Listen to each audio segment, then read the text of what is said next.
Di isang taon na hindi ko pa natatanggal pala to. Pero okay na rin para may protection. Kasi may balot to guys para hindi magasgas yung ano. Kaya hindi ko pa tinatanggal yan. Mag-update tayo. Wait lang. Update. Update tayo. All stop muna. All start. Ayan. So yan, yung itong pad 7 na hindi magamit. Tambay lang tong pad 7 dito eh. So ano natin lahat.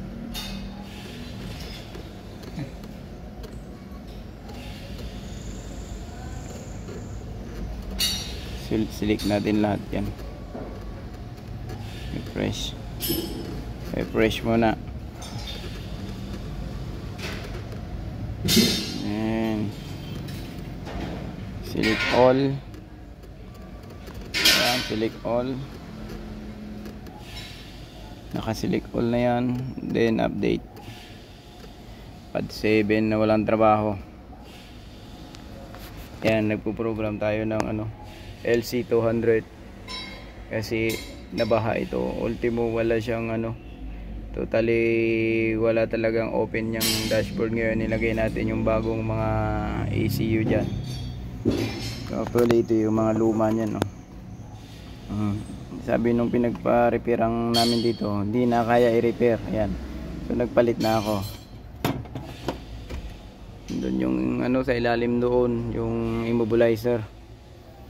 Tapos ito yung Smart Key ECU. Yan yung MPX body control module. Tapos yung steering lock. Ayan, steering lock yan yung nasa baba. So nag-update lang ako ng ano bago ko tirahin. Kaso may yung sa LC kasi guys, ang LC original key yung ganito. Kapag lalagyan mo ng duplicate, ganito na. Ganito na. So hindi ito yung original na key nito. Yung ganito ang original niya, kaso wala dito yung original. So kailangan ko nun kasi pag nag-program ka nito, kailangan andito yung original, kasi bago mo ma-program yung susi sa ganyan, ipapa-confirm muna nung ano nung ECU na lahat ng susi na naka-register dito nandito, para pag nanghingi ng confirmation, ididikit mo lang dun yun sa may dito sa may ano, ididikit mo lang na ganyan na nakatutok yung emblem nya. Pag nag-buzzer yan, pag ganun, ibig sabihin okay yun. So nako-confirm ko yung isa na to, kaso hinahanap niya yung may hinahanap siyang isang susi kasi dalawa yung registered na susi dito. Isang original, isang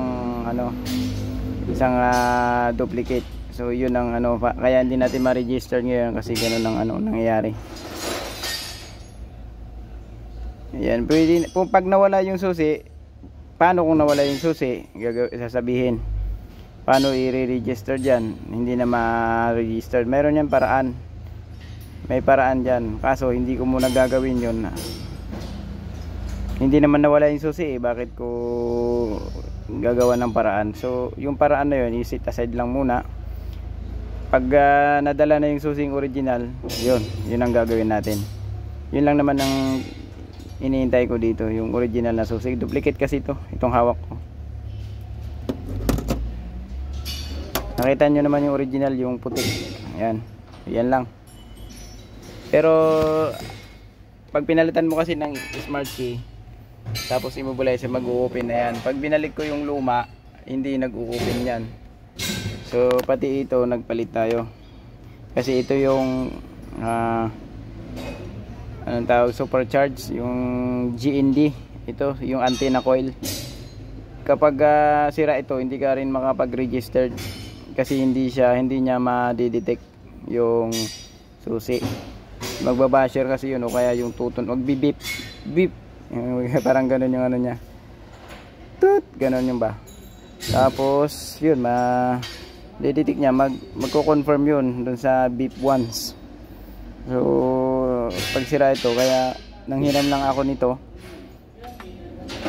Ngayon may problema pa pala, kailangan nung atin ng isang susi kasi yung luma sira na to guys. Pero pag nilagay mo to dun sa umaandar na sasakyan, okay to, umaandar din siya.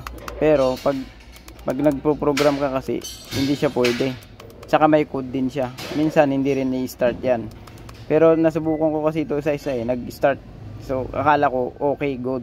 Pero di mawala yung code niya. Nag-i-start pero andun yung code. Ngayon, tinubukan ko na dito, magpo-program ako. Ayaw magbase, ayaw mag-beep. So hiniram ko muna ito yung sa iba, pero nagbi-beep naman. Walang problema ito para kahit na ito yung gagamitin mong pang register. Wala, antena lang naman yan eh. Wala naman ano dyan. So yun, hiniram muna natin para makapag-register. Pero may kulang pa pala susi, yung original na susi.